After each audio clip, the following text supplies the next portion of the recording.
৭১-এর March অনুষ্ঠানে আপনাদের সবাইকে স্বাগত জানাচ্ছি। আমি ফখরুল আলম কাঞ্চন।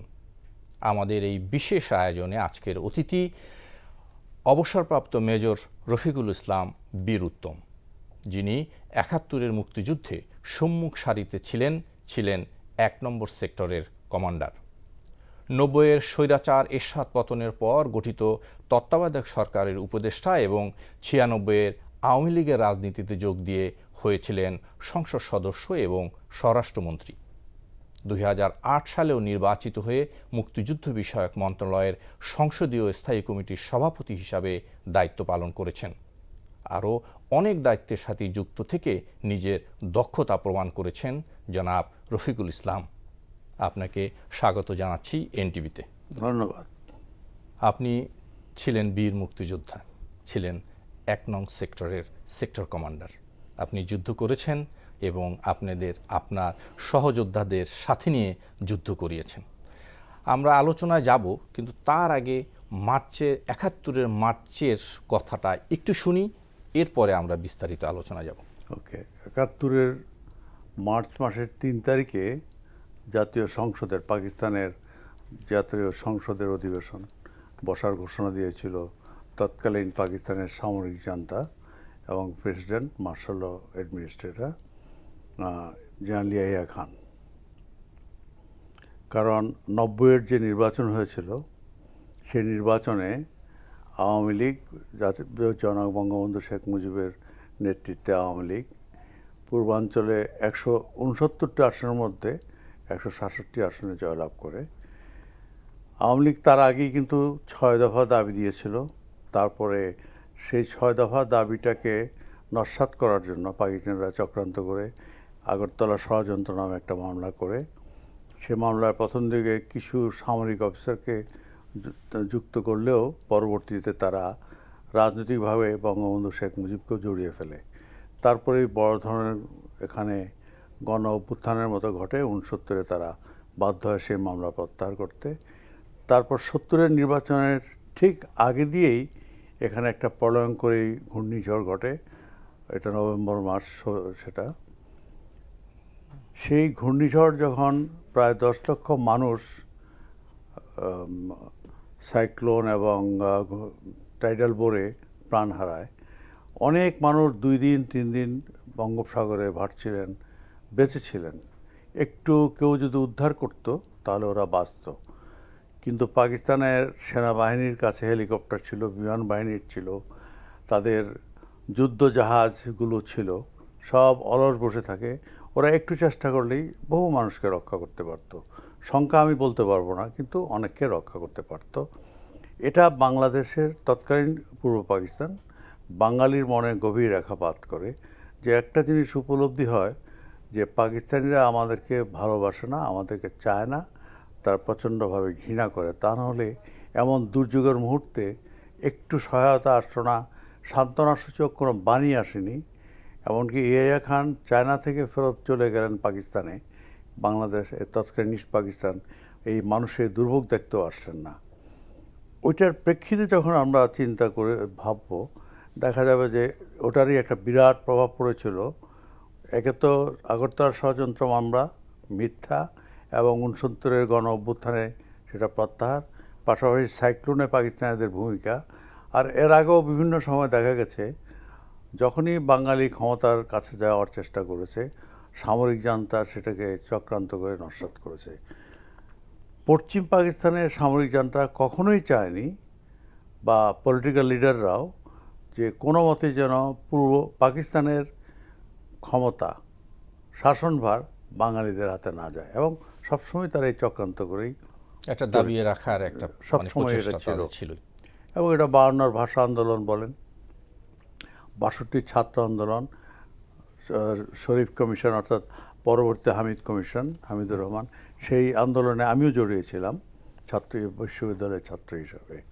এই সব কিছুর কারণেই নির্বাচন হলো এবং বঙ্গবন্ধু সেখানে নির্বাচিত যখন হলেন, এতগুলো আসন পেলেন, তিনি বলেছিলেন যে সংসদ অধিবেশনে তিনি ৬ দফার ভিত্তিতে পাকিস্তানের কনস্টিটিউশনটা ড্রাফট করবেন। সেখানে বাঙালির স্বাধিকার আদায়ের প্রশ্ন থাকবে, বাঙালির স্বাধিকার নিশ্চিত করা হবে, অর্থনৈতিক মুক্তির বিষয়টি নিশ্চিত করা হবে। এইসবের প্রেক্ষিতে 3 তারিখের সংসদ অধিবেশন ঘটার পরে তিনি কাজ করার প্রতিশ্রুতি দিয়েছিলেন এবং সব নির্বাচিত বাঙালিদেরকে নিয়ে তিনি শপথ অনুষ্ঠান পালন করিয়েছিলেন, যেখানে তার এই অভিপ্রায়টা, এই যে তার দৃঢ় মনোভাব, সকলেই একমত হয়ে শপথ নিয়েছেন যে এটাই তারা বাস্তবায়ন করবেন, এটা থেকে তারা কোনো মতেই এদিক ওদিক নড়বেন না। জি, আমরা মেজর রফিক, আমরা যদি যুদ্ধকালীন সময়ে যাই, যদি একেবারেই যুদ্ধকালীন সময় যাই, আমরা জানি যে আপনি মুক্তিযুদ্ধের সময় আপনি চট্টগ্রাম ইস্ট পাকিস্তান রাইফেলসের অ্যাডজুটেন্ট হিসেবে দায়িত্ব পালন করছিলেন। 16ই ডিসেম্বর 1971 দেশ স্বাধীন হলো, কিন্তু 17ই ডিসেম্বর আপনারা চট্টগ্রাম সার্কিট হাউসের পাকিস্তানের পতাকা নামিয়ে বাংলাদেশের পতাকা উত্তোলন করেছিলেন। আমি যদি জানতে চাই ওই সময় আপনার বিদ্রোহ এবং যুদ্ধে অংশ নেওয়ার কথা আপনি যদি বলেন আমাদের। এটা তো 17 ডিসেম্বর তখন দেশ স্বাধীন হয়ে গেছে, 16 ডিসেম্বর পাকিস্তান আত্মসমর্পণ করছে, কিন্তু যুদ্ধ তো তার আগেই শুরু হয়েছে মার্চ মাসে। তো ওটা না জানলে তো এটা লিঙ্কেজ পাবেন না আপনি। আচ্ছা, আমরা ঠিক আছে, আমরা এই কথাটা শুনে এরপরে যুদ্ধের ইয়াতে যাব। আমরা এই জিনিসটা আপনার 16 তারিখে ঢাকায় পাকিস্তানিরা আনুষ্ঠানিকভাবে আত্মসমর্পণ করে এবং চট্টগ্রামেও তারা বিকেল ডিসেম্বর মাস প্রায় 4:45টার দিকে, ঢাকায় হলো 4:30টায়, 4:45টার দিকে আমাদের দুই পক্ষের মধ্যে গোলাগুলি হচ্ছে। আমার সাথে ছিল চট্টগ্রাম সেক্টরে। আমরা তখন ভাটিয়ারি একটা এলাকা, এখন যেখানে মিলিটারি একাডেমি, ওই পর্যন্ত পৌঁছে গেছি এবং প্রচণ্ড শেলিং হচ্ছে আমাদের উপরে, আমরাও তাদের উপরে গোলাবর্ষণ করছি। আইএনএস ভিক্রান্ত থেকে আমরা গাইড করছিলাম ইন্ডিয়ান এয়ারফোর্সের প্লেনগুলো আমাদের দেখানো টার্গেটগুলোতে বম্বিং করছিল। দেখানো মানে তাদের একজন এয়ারফোর্সকে গাইড করা একজন অবজারভার থাকে আমাদের সাথে, তারা তাদের গ্রিড রেফারেন্স দেয়, রেফারেন্স পয়েন্ট দিয়ে দেয় ম্যাপ থেকে, এবং সেখানে এয়ারফোর্সের প্লেনগুলো গিয়ে বম্বিং করে। তো ওই যুদ্ধ চলাকালে আমরা তখনও জানি না যে ঢাকা আত্মসমর্পণ হয়েছে। আমরা কিন্তু গোলাগুলি হচ্ছে, আমাদের হতাহত হচ্ছে, পাকিস্তানিদেরও হয়তো হচ্ছে, আমি জানি না। আমাদের আরও কিছু কার্যক্রম চলছিল, সেগুলো স্বল্প পরিসরে বলা সম্ভব নয়। আমার সাথে ছিল ইন্ডিয়ার 2টো ব্রিগেড, একটা ছিল কে ফোর্স নামে, ব্রিগেডিয়ার আনন্দ স্বরূপ, উনি ছিলেন সেই ব্রিগেডের কমান্ডার, এটা একটা মিক্সড ব্রিগেড। আর একটা ছিল 83 ব্রিগেড, ওটার ব্রিগেড কমান্ডার ছিলেন ব্রিগেডিয়ার সান্ধু, ইন্ডিয়ান। কাজে ইন্ডিয়ার 2টো ব্রিগেড, মানে 6টা ব্যাটালিয়ন, আর আমার প্রায় 2 থেকে 3টি ব্যাটালিয়ন। এটা হলো রেগুলার যুদ্ধ করতে তারা জানে। তার বাইরে পুরো চট্টগ্রামে প্রায় 30,000 গেরিলা যোদ্ধা ছিল, যার মধ্যে প্রায় 10,000 যোদ্ধার কাছে আমরা অস্ত্র সরবরাহ করেছিলাম, যেটা আমাদেরকে ভারত থেকে সরবরাহ করেছিল অস্ত্র, গোলা, বারুদ। তো সেদিন ঢাকায় যখন আত্মসমর্পণ হলো, আমরা কিন্তু জানি না ঢাকায় কি ঘটছে। যুদ্ধের ময়দান, আমরা তো যুদ্ধের মাঠে, আমাদের অন্য কিছু খবর নেওয়ারও সুযোগ নাই। আর আমাদের সাথে ইন্ডিয়ানদের সাথে ওয়্যারলেসে হয়তো ঢাকার যোগাযোগ আছে, আমরা তখনও কিছু জানতে পারিনি। 4:45 16 ডিসেম্বর, তার 15 মিনিট আগে ঢাকা আত্মসমর্পণ হয়েছে। বিকেলবেলা এবং শীতের দিন, সূর্য আমাদের বাম দিকে অর্থাৎ পূব দিকে হলো পাহাড়, সীতাকুণ্ড পাহাড় রেঞ্জ, ডান দিকে অর্থাৎ পশ্চিমে বঙ্গোপসাগর, এবং ঠিক ওই সময়টা সূর্য আস্তে আস্তে দেখা যাচ্ছে বঙ্গোপসাগর। আমরা যেখানে ছিলাম রাস্তার দুপাশেই, এখান থেকে বঙ্গোপসাগর হার্ডলি অ্যাবাউট 800 মিটার্স বা 1 কিলোমিটার দূরে, মানে আমরা স্পষ্টই দেখতে পাচ্ছি বঙ্গোপসাগর, এবং সূর্যটা ডুবে যাচ্ছে আস্তে আস্তে। ঠিক তখনই এই গোলাগুলির মধ্যে হঠাৎ করে পাকিস্তানিদের পক্ষের যারা ছিল তাদের মধ্যে একটা ট্রেঞ্চ থেকে একটা সাদা পতাকা উঠানো হলো এবং তারা গোলাগুলি বন্ধ করলো। আমরা সঙ্গে সঙ্গে গোলাগুলি বন্ধ করে, একটা ভাঙা ব্রিজ ছিল, তারা ব্রিজটা উড়িয়ে ব্রিজের চট্টগ্রাম সাইডে অবস্থান নিয়েছিল। আর আমরা ঢাকার দিক থেকে আমরা ফেনীর বেলুনিয়া অঞ্চল থেকে ঢুকে শুভপুর ব্রিজ হয়ে ওই পর্যন্ত চলে গেছি। মানে খুবই অল্প সময়ের মধ্যে 70 মাইল অ্যাডভান্স, এটাও একটা বড় জিনিস। এর মধ্যে অনেকগুলো বড় বড় সংঘর্ষ হয়েছে আমাদের যুদ্ধে। তো আমরা ব্রিগেডিয়ার সান্ধু, আনন্দ স্বরূপ এবং আমি, আর সাথে কয়েকজন বডিগার্ডের মতো ওরা গেল। আমরা ব্রিজের এই পারে, ওপারে একজন পাকিস্তানি মেজর, 2-3 জন ক্যাপ্টেন, কিছু সৈন্য। তখন সেই পাকিস্তানি মেজর সাদা পতাকা হাতে, আমাদেরও একজনের হাতে সাদা পতাকা।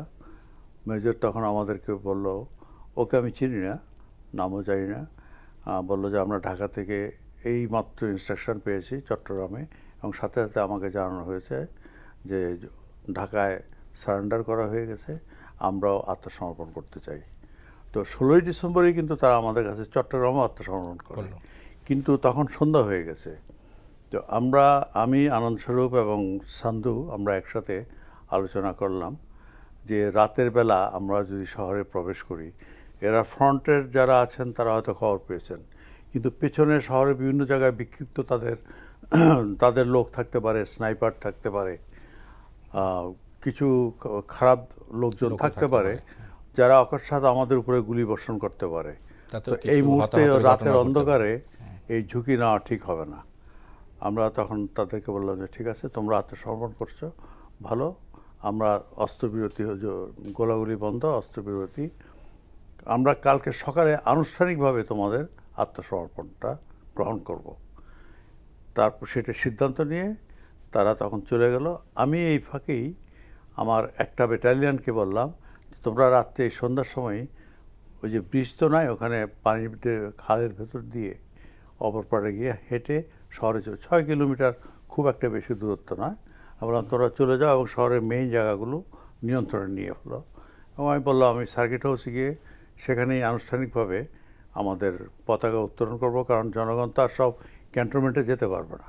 আর ওখানে যেহেতু পাকিস্তানি সৈন্যরা আছে, আত্মসমর্পণ করবে, সেখানে একটা অনভিপ্রেত ঘটনা ঘটতে পারে। সেই কারণেই আমরা 16 তারিখে না গিয়ে 17 তারিখ সকালে গিয়েছি, কিন্তু আত্মসমর্পণ তারা 16 তারিখে করেছে। শুধু আনুষ্ঠানিকতাটা আমরা পরের দিন করলাম, ওই যে নিরাপত্তার সার্কিট হাউসে। Circuit house. আচ্ছা, কিন্তু এই আত্মসমর্পণের পর আপনি ওই পাকিস্তানি পতাকা নামিয়ে নিয়েছিলেন। অবশ্যই। আমি মানে এটা কি, এটা হলো যুদ্ধের পুরো সময়টাই আমি একটা প্যাকেট রেখেছিলাম আমার সাথে। আমার যে গাড়িটি থাকতো ওইটাতে প্যাকেটটা সব সময় থাকতো। কি ছিল ওই প্যাকেট? আমি বলছি, তো আমি যখন 17 তারিখ সকালে, গাড়ি তো যাবে না, অপর পাড়ে অনেক লোকজন এসছে গাড়ি নিয়ে, তো আমার পরিচিত একজনের গাড়িতে আমি উঠলাম, ওই প্যাকেটটা সাথে নিলাম। আমার বডিগার্ড 2 জন ছিল, তারাও আসলো, আরও কয়েকজন লোকজন অন্যদের গাড়িতে করে শহরে আসলো। আর একটা ব্যাটালিয়ন তো আমি আগেই পাঠিয়ে দিয়েছি, তারা সার্কিট হাউসটা পুরা সিকিউর করে ফেলছে, যাওয়ার রাস্তাও সিকিউর। এদিকে ইন্ডিয়ান ইঞ্জিনিয়ার্সরা সেখানে একটা ব্রিজ তৈরির কাজ শুরু করে দিয়েছে। ভাঙা যে ব্রিজটা, ভাটিয়ারি ব্রিজ। ওটা এখন তো সম্পূর্ণ চেহারা বদলে গেছে, এলাকার রাস্তা ভিন্ন রকম, ওটা আমিই চিনতে পারি না এখন আর। তখন আমি ওই সার্কিট হাউস এখানে আসলাম, এর মধ্যে হাজার হাজার মানুষ। সবচেয়ে লক্ষণীয় ছিল মহিলারা, যারা ঘর থেকে বেরোতে সাহস পেত না, তারা বাচ্চাদের কোলে নিয়ে উদ্ভ্রান্তের মতো পাগলের, মানে সে এক আবেগ ঘন মুহূর্ত, তারা ছুটে আসছে সার্কিট হাউসের দিকে। খবর পেয়ে গেছে যে এখানে আমাদের মুক্তিযোদ্ধারা আসবে, এখানে পতাকা উত্তোলন হবে। এই বিজয়ের সে আনন্দ, মানে এত বছর পরেও আমি শিহরিত হয়ে উঠি যে মানুষের ভিতর যে আবেগ ছিল, এখনও সেই একই আবেগ আছে নতুন প্রজন্মের মধ্যেও আমি দেখি, কিন্তু সেটা কখনো ভুলার না। যাই হোক, আমরা সেখানে গেলাম, প্যাকেটটা আমার বডিগার্ড একজনের হাতে। ওখানে গিয়ে তখনও পাকিস্তানের পতাকাটা তারা যেহেতু সারেন্ডার করছে, তাদের কেউ ছিল না নামাবার মতো।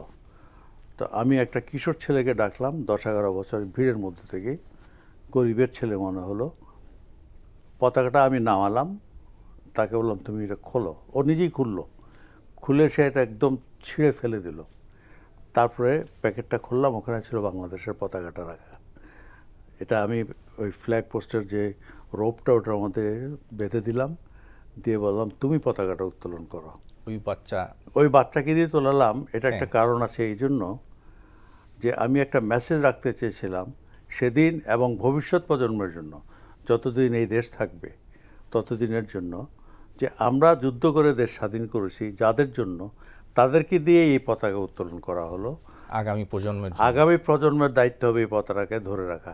এই জন্য নতুন প্রজন্মকে দিয়ে আমি পতাকাটা উত্তোলন করাই। আপনার আমি নিজে তুলি নাই।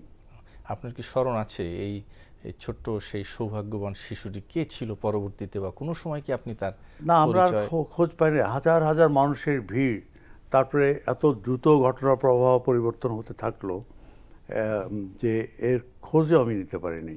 এমন অনেক ঘটনা আছে যেগুলো খোঁজ আমি পাইনি। এবং পৃথিবীর সব যুদ্ধেই এরকম ঘটনা ঘটে যায় যে অনেক কিছু জানে না। যেমন মুক্তিযুদ্ধে হয়তো আমার চেয়ে অনেক বেশি সাহসিকতা নিয়ে অনেকে যুদ্ধ করেছেন, কিন্তু পুরস্কার পাননি, কেননা তার সে যুদ্ধ প্রত্যক্ষ করার মতো কোনো সাক্ষী ছিল না। এখানে আমি একটি দৃষ্টান্ত দেব। যেমন রামগড় এলাকায় আমরা লাস্ট ফাইট করি মে মাসের 2 তারিখে। সেদিন রামগড়টা হলো ভারত পাকিস্তান বাংলাদেশ সীমান্তে একেবারে মধ্য জায়গা দিয়ে পড়ছে। এই নদীটি রামগড় আমাদের, অপর পার হলো সাবরুম, মাঝখান দিয়ে ফেনী নদী। ফেনী নদীর অর্ধেক আমাদের, অপর অর্ধেক তাদের। এখানে রামগড়ের যুদ্ধটা হলো মে মাসের 1-2, এই 2 দিনই চললো। এবং যেদিন last day 2nd of May, সেদিন জেনারেল ওসমানী নিজেই রামগড়ে এসেছিলেন দেখার জন্য। আমাদের কাছে এর আগে থেকেই মেসেজ আসতেছিল যে বাংলাদেশ সরকার অস্থায়ী তাদের হেডকোয়ার্টার বানাবার জন্য রামগড়কে সিলেক্ট করেছেন, because that was still in our hand. অন্য সব জায়গা আমরা হারিয়ে ফেলেছি, কিন্তু একটা গুরুত্বপূর্ণ শহর, সেটা মেসেজ দিল যে hold Ramgarh for the government of Bangladesh.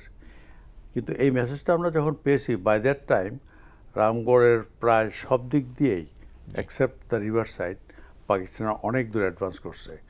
এবং তাদের সাথে ছিল ট্যাঙ্ক, ওদের সাপোর্টে ছিল artillery, Mortars, heavy machine gun. পুরো যুদ্ধের সব সব কিছুই সরঞ্জাম নিয়ে তারা আসছে। আমাদের কাছে আছে শুধু কিছু মেশিন গান, রাইফেলস, ছোটোখাটো মর্টার। এটা দিয়ে এমন একটা শক্তিকে মোকাবেলা করা অত্যন্ত কঠিন। তো লাস্ট ডেতে যুদ্ধ যখন হচ্ছে, সেখানে আমি, মেজর শওকত সাহেব, প্রয়াত পরে লেফটেন্যান্ট জেনারেল, অন্য সেক্টর কমান্ডার হলেন, আরও কয়েকজন অফিসার, কিছু সৈন্য যুদ্ধ করছিল আমাদের সাথে মিলেই পাকিস্তানিদের ঠেকাবার জন্য। ডান দিকে হলো কারারহাট, বামে হলো খাগড়াছড়ি মহালছড়ি রাস্তা, সামনে পাহাড় রেঞ্জ, ওটা নারায়ণহাট, ফটিকছড়ি নারায়ণহাট হয়ে।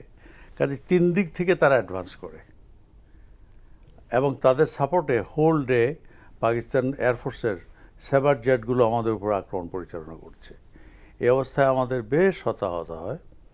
জেনারেল ওসমানী সাহেব অপরপাড়ে থেকে আরও কয়েকজন সিনিয়রকে নিয়ে আমাদেরকে বললেন, তোমরা তাড়াতাড়ি চলে আসো এই পারে, কারণ মূলত নদী, আমাদের কোনো নৌকা নাই, কিছু নাই, আমরা পার হতে পারবো না। তখন আমি আর জেনারেল শওকত, তখন মেজর শওকত এবং আরও 2জন অফিসার, আমরা যাওয়ার আগে দেখলাম যে 2টা সৈন্য আমাদের কাছ থেকে প্রায় 100-150 গজ দূরে, ওখানে বেশ বন জঙ্গলের মতো আছে, গাছের আড়ালে শুয়ে মেশিন গান চালিয়ে যাচ্ছে। কিন্তু ওদের পক্ষে আর যুদ্ধ ঠেকিয়ে রাখার কোনো সুযোগ নেই, কারণ সব দিক দিয়ে ঘেরা হয়ে গেছে। আমরা ওদেরকে বারবার বলছি যে তোমরা উইথড্র করো, আমরাও চলে যাচ্ছি, কিন্তু তারা উঠলো না। এবং লাস্ট মোমেন্ট পর্যন্ত যুদ্ধ করে এর মধ্যে পাকিস্তানিরা ঢুকে পড়ে, প্রবাবলি দে আর কিল্ড। এখন এই যে ওদের অসম সাহসী যুদ্ধ, ওদের নামও আমি জানি না এই মুহূর্তে, কেউই জানা নাই কে কোথায় কিভাবে শহীদ হয়েছেন দেশের জন্য এত বীরত্বের সাথে। এরকম অনেক মুক্তিযুদ্ধের আত্মদানই আজকের এই দেশ। সেই যুদ্ধকালীন সময় এটি একটা আমাদের কাছেও বিস্ময় হয়ে আছে। সেই যুদ্ধকালীন সময়ে রাজনৈতিক নেতৃত্বের সাথে আপনাদের কিভাবে যোগাযোগ হতো, কিভাবে আপনারা আদেশ নির্দেশ পেতেন, অথবা আপনারাই বা কিভাবে যোগাযোগ করতেন? এই আপনি যে প্রশ্নটা করলেন, যুদ্ধকালীন সময়, যুদ্ধকালীন সময় এটা খুব কঠিন বিষয়টা ছিল না, কারণ আমাদের যে কটা সেক্টর, এগুলো সব কিছুরই হেডকোয়ার্টার ছিল ইন্ডিয়ান টেরিটরিতে। আমাদের রাজনীতিবিদরাও তখন ভারতের ভিতরে থেকে আমাদের সাথে যোগাযোগ, কাজে এটা কোনো বড় বিষয় না। যুদ্ধ শুরুর আগে কিভাবে আমি রাজনৈতিক নেতাদের সাথে যোগাযোগ রক্ষা করেছিলাম এবং কেন করেছিলাম, আমার that will be more appropriate. আমি ওই লাইনেই যদি বলি তাহলে এটা হলো, যখন ইয়ে খান হঠাৎ ঘোষণা দিলেন 1 তারিখে যে 3 তারিখের অধিবেশনটা স্থগিত করা হলো, তার আগে একদিন আগে 28শে ফেব্রুয়ারি 1971 সোয়াত নামের একটি জাহাজ 10,000 টন অস্ত্র গোলা বারুদ নিয়ে চট্টগ্রামে আসে। এটা কোন দেশের জাহাজ? এটা করাচি থেকে চট্টগ্রামে আসে, ঠিক আছে, সোয়াত। এবং এটা স্পষ্ট হয়ে ওঠে যে এই অস্ত্রগোলা বারুদ ভারতের জন্য নয়, এটা আমাদের মারার জন্য, বাঙালিদেরকে মারার জন্য। এবং ওই একই দিনেই পাকিস্তান থেকে পিএর বোয়িং বিমান, সেগুলোতে করে প্রতিদিন 12, 14 বা 15টা ফ্লাইট সৈন্য নিয়ে ঢাকায় এসে নামা শুরু করে। এই দুটো জিনিস দেখেই আমি বুঝতে পারলাম যে তারা এখানে ব্যাপক হারে সৈন্য সমাবেশ ঘটাবে এবং অস্ত্রগুলো বারুদগুলো সেজন্য আগিয়ে নিয়ে আসছে। আমি একটা ক্যালকুলেশন করে দেখলাম যে করাচি বন্দর থেকে এখানে আসতে যে কয়দিন লাগে, পিছনে বন্দরে এগুলো লোড করতে 6-7 দিন লেগেছে, রেলওয়ে করে এগুলো বিভিন্ন ক্যান্টনমেন্ট থেকে অস্ত্রগুলো করাচি আনতে সেখানে 5-6 দিন লেগেছে। তাহলে প্রায় 15 থেকে 20 দিন আগে থেকেই তারা প্রস্তুতি নেওয়া না, শুরু করেছে। নির্দেশটা চলে গেছে যে এটা তৈরি হও, সৈন্যদের বলা হয়েছে। তখন আমি বুঝলাম যে আসলে মার্চের ডেট দিলেও ফেব্রুয়ারি মাসের প্রথম সপ্তাহের দিকেই তারা সিদ্ধান্ত নিয়ে রেখেছে ক্ষমতা হস্তান্তর করা হবে না, সৈন্য পাঠাতে হবে, অস্ত্রগুলো বারুদ পাঠাতে হবে।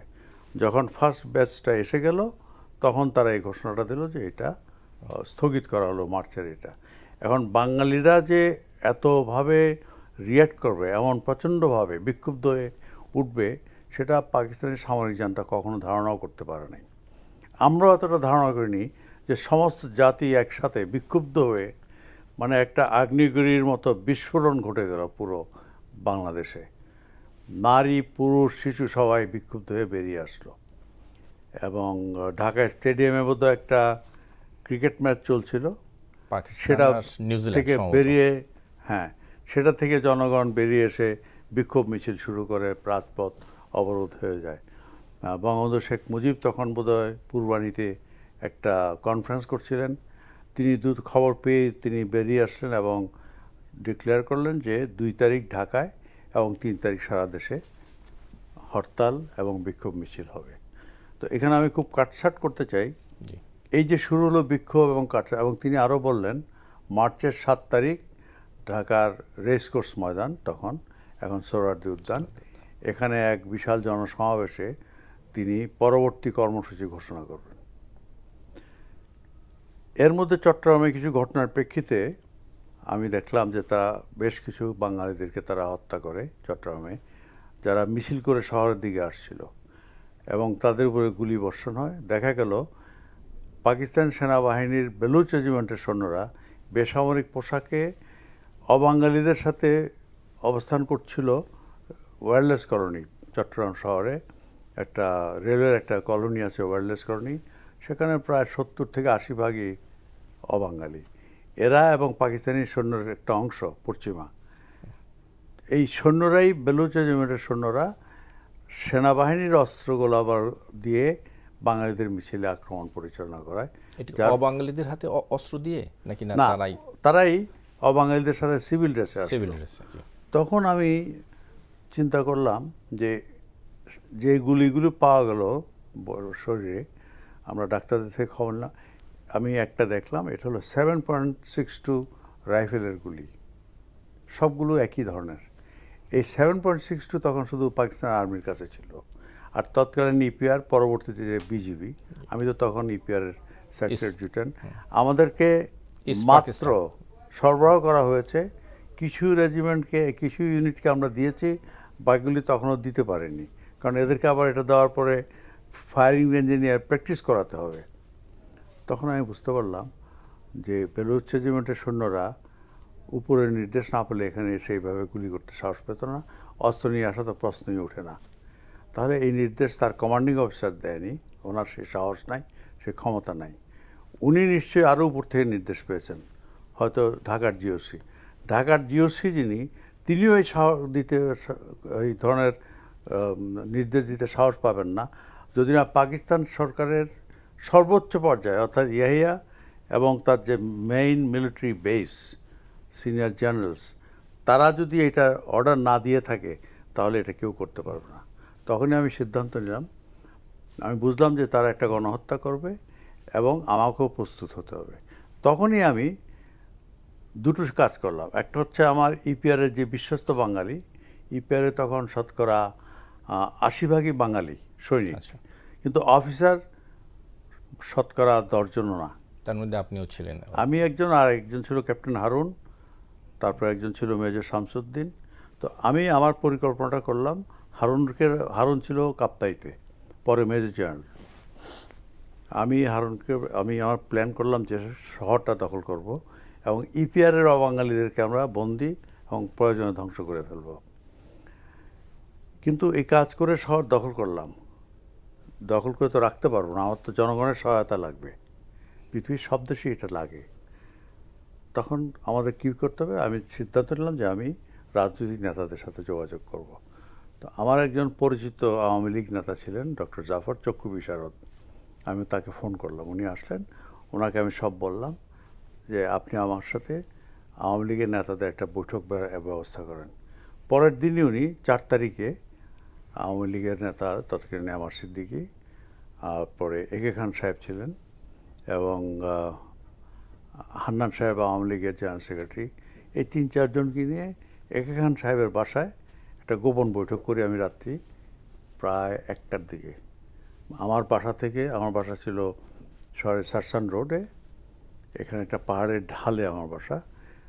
লুঙ্গি, স্যান্ডেল আর একটা গঞ্জি গায়ে সাধারণ নাগরিকের মতো আমি বেরিয়ে, রিক্সা একটা রাখা ছিল আগে থেকে রেডি করা, ডক্টর জাফরি সব অ্যারেঞ্জমেন্ট করে দিয়েছিলেন, সেই রিক্সা করে এখানে বাসায় গেলাম। এই হলো যোগাযোগের শুরু। এরপর থেকে আমাদের মধ্যে লিয়াজোটা রাখতেন জাফর সাহেব এবং পরে এসে যোগ দেন আতাউর রহমান সাহেব, আতাউর রহমান খান কায়সার। এভাবে আমি যোগাযোগ রক্ষা করি। এখন অন্য কোনো জায়গায় কেউ যোগাযোগ রক্ষা করতে পেরেছে কি না আমি জানি না, কেউ অন্তত সেটা লেখে নাই। আর আমি আমার সিদ্দিকীর সাথে খুব ঘনিষ্ঠ হয়ে তাকে বললাম যে বঙ্গবন্ধু আমার বাবা মাকে চিনতেন, কারণ আমার আব্বা 51-52 সালে গোপালগঞ্জে স্কুল ইন্সপেক্টর ছিলেন সেই ভাষা আন্দোলনের সময়টাতে, এবং আমি তখন গোপালগঞ্জ মডেল স্কুলে পড়াশোনা করি। কাজে ওই সূত্রে ওই পরিবারের সাথে আমাদের পরিবারকে বঙ্গবন্ধু চিনতেন। আমি সিদ্দিকী সাহেবকে বললাম যে আপনি আমার এই পরিচয়টা দিয়ে বলেন যে উনি রিকোয়েস্ট করেছে চিটাগাং শহর উনি নিয়ন্ত্রণ নিতে পারবে এবং শহরটাকে 2 সপ্তাহ কমপক্ষে ধরে রাখতে পারবে। এর মধ্যে আপনি চট্টগ্রামে যদি আসতে পারেন, এখানে এসে সরকার গঠন করতে এবং যেসব দেশ আপনাকে সহায়তা করতে পারে তাদের কাছ থেকে সহায়তা, মূলত লজিস্টিক্স, অস্ত্র, গোলা বারুদ, মেডিকেল সাপ্লাইজ, অন্যান্য জিনিস যা লাগে এই সহায়তাটা। উনি এই মেসেজটি নিয়ে বঙ্গবন্ধুর সাথে যোগাযোগ করে দিলেন এবং উনি আমার সিদ্দিকীকে বললেন যে ঠিক আছে, ওর প্রস্তুতি চালাক, আমি সময় মতো জানাবো কী করতে হবে। আচ্ছা, কাজে আমার যোগাযোগটা কিন্তু রাজনৈতিকভাবে এভাবেই হয়েছে। রাজনৈতিক আমরা যদি একেবারে আপনার কাছে যদি এইভাবে জানতে চাই ছোট করে, যে অনেক ঘটনা ছিল, কিন্তু কোন ঘটনাটা আপনাকে সবচেয়ে বেশি আকর্ষণ করেছে মুক্তিযুদ্ধে যাওয়ার জন্য? এটা অত্যন্ত কঠিন একটা প্রশ্ন এবং এটাকে ছোট করে জবাব দেওয়ার কিছু নাই। অসংখ্য ঘটনা আছে, আমি কোনটা ফেলে কোনটা বলবো বলা মুশকিল। তবে এখানে আমি 2টো ঘটনা বলি, এর বাইরে অনেক আছে। একটি হলো এপ্রিল মাসের 21 তারিখের দিকে আমাদের কিন্তু শহরটা আমরা হাতে রাখতে পারলাম না নানা কারণে, সেগুলো আজকে বলার সময় নেই। আমরা তখন পাকিস্তানিদেরকে প্রতিহত করছি তারা যেন শহরের বাইরে আসতে না পারে, অর্থাৎ গ্রামাঞ্চল এবং আরবান এরিয়ার বাইরের সব কিছু যেন আমাদের নিয়ন্ত্রণে থাকে, পুরো দেশ। আর পাকিস্তানিরা যতই আমাদের উপরে আক্রমণ করে এগোতে চাচ্ছে তাদের ক্যাজুয়ালিটি হচ্ছে, আমরা ওদেরকে আঘাত করছি, পিছনে সরে যাচ্ছি, আঘাত করছি, পিছনে সরে যাচ্ছি। আমাদের অল্প হতাহত হচ্ছে কিন্তু তাদের অনেক বেশি। এখন করেরহাট এলাকায় এসে যুদ্ধ হলো এপ্রিল মাসের 21 তারিখের দিকে। ওরা আমাদের উপর প্রচণ্ড আর্টিলারি শেলিং করছে, তাদের সাথে ট্যাঙ্ক ছিল, আমাদের কিছুই নেই ভার্চুয়ালি। রাইফেল কিছু, একটা মেশিন গান LMG ছাড়া ভার্চুয়ালি নাথিং। তারা অ্যাডভান্স করছে, তো শেলিং হচ্ছে খুব। কারারহাটের এখানে একদিকে সীতাকুণ্ড পাহাড় রেঞ্জটা একেবারে চিটাং পর্যন্ত, আর এক সাইডে কিছু দূরে গেলে সমুদ্র, বে অফ বেঙ্গল। এখানে আমার অবস্থান সৈন্য খুব কম। আমি যেটা করলাম, দিনের বেলা ওই একই দল সৈন্যকে এইখানে দেখালাম, আবার ওদেরকে নিচে পাহাড়ে ঢালে ঢালে সরিয়ে আরেক জায়গায় দেখালাম, যেন দূর থেকে পাকিস্তানের উপর মনে হচ্ছে অনেক সৈন্য এখানে। আসলে 10 জনকে আমি 10 জায়গায় দেখালাম, মনে হবে 100 সৈন্য। কিন্তু তারা তখন ওই সবগুলো স্পটে, আমরা কিন্তু একটু শেষের দিকে আসছি, হ্যাঁ, আপনি একটু খুব সংক্ষেপ করবেন। শেলিং করছে। এমন সময় শেলিংয়ে অনেক ঘর বাড়িতে আগুন ধরে গেছে, মানুষ পালিয়ে গেছে আগে, কেউ কেউ যেতে পারেনি, কারণ তারা ধারণা করেনি যে তাদের উপরে আগুন মানে গোলাবর্ষণ হবে। তো আমি একটা জায়গায় দেখলাম যে একটা ঘরে আগুন ধরেছে এবং কিছু 2-3 জন মহিলা ছুটোছুটি করছে। আমি ঠিক দ্রুত ওখানেই ছিলাম পাশেই, আমি বললাম যে আপনারা শুয়ে পড়েন, শেলিং হচ্ছে। তখন একজন মহিলা দেখলাম যে উঠোনে, ওদের বাড়ির যে উঠানটা বলি আমরা, এটা একটা একদম কিশোরী, সাধারণ মানুষ, এরা সব একেবারে সাধারণ, মানে একেবারে ছনের ঘর, বাঁশের বেড়া, এর বাইরে কিচ্ছু নাই। ঘরটাতে আগুন ধরে গেছে শেলিংয়ের ফলে। উঠোনে দেখলাম একটা কিশোরী, তার শরীরটা প্রায় দ্বিখণ্ডিত, রক্তে ভেসে গেছে পুরোটা, এবং শি ইজ অলরেডি ডেড। তো আমি তাদেরকে বুঝালাম, তারা আমাকে জিজ্ঞেস করলো তোমরা কে। তাদের একটু আঞ্চলিকতা ভাষায়, আপনারা কে? আমি বললাম যে মা, আমরা মুক্তিযোদ্ধা, এদের স্বাধীন করার জন্য যুদ্ধ করছি, আপনাদের জন্য যুদ্ধ করছি। এটা বলে আমি, তখন সন্ধ্যা হয়ে যাচ্ছে, নামাজের টাইম, ওরাও নামাজের বিরতি, আমরাও নামাজের বিরতি। আমি পিছনে কারারহাট স্কুল অল্প একটু দূরে এবং উনি তখনই ওখানে বসে আকাশের দিকে হাত তুলে দোয়া করছে। তো আমি যখন কারারহাট স্কুলে আসলাম, মাঠে একটু বিশ্রাম নিচ্ছি, ক্লান্ত আমরা সবাই, তখন আমার কানে হঠাৎ বাজলো, মহিলা সেখানে হাত তুলে আকাশের দিকে বলছে, আল্লাহ তুই আমার মেয়েটাকে নিয়ে গেছিস, ওই যে কিশোরীটি পড়ে আছে, কিন্তু আল্লাহ এই মুক্তিযোদ্ধারা যারা এদেশের জন্য যুদ্ধ করছে, আল্লাহ তারা যেন বিজয়ী হয়। তো একজন মা তার কিশোরী, অল্প বয়সী 10 বছরের মেয়েটি হারিয়েছে, দ্বিখণ্ডিত দেহ, সেখানে বসে, কিন্তু মেয়ের জন্য নয়, কোনো হাহাকার নাই, কান্না তার থেমে গেছে, তার মেয়ের জন্য দোয়া করছে, করছে মুক্তিযোদ্ধাদের জন্য আমরা বিজয়ী হই, দেশ স্বাধীন হয়। এভাবেই শত সহস্র হাজার এরকম মায়ের অসংখ্য দোয়াই ঘটনা হয়তো আছে। কবুল হয়েছে। অসংখ্য ঘটনা আছে। আজকে আসলে আমরা সময় আর নাই, আমরা অনেক কিছু শোনার ছিল, জানার ছিল আমাদেরকে, হয়তো যদি সুযোগ থাকে ভবিষ্যতে কোনো একদিন আমরা আপনার কাছ থেকে শুনবো। ওকে। দর্শক, এই ছিল আমাদের আজকের আয়োজন। আগামী অনুষ্ঠানে আবার দেখা হবে। আল্লাহ হাফেজ।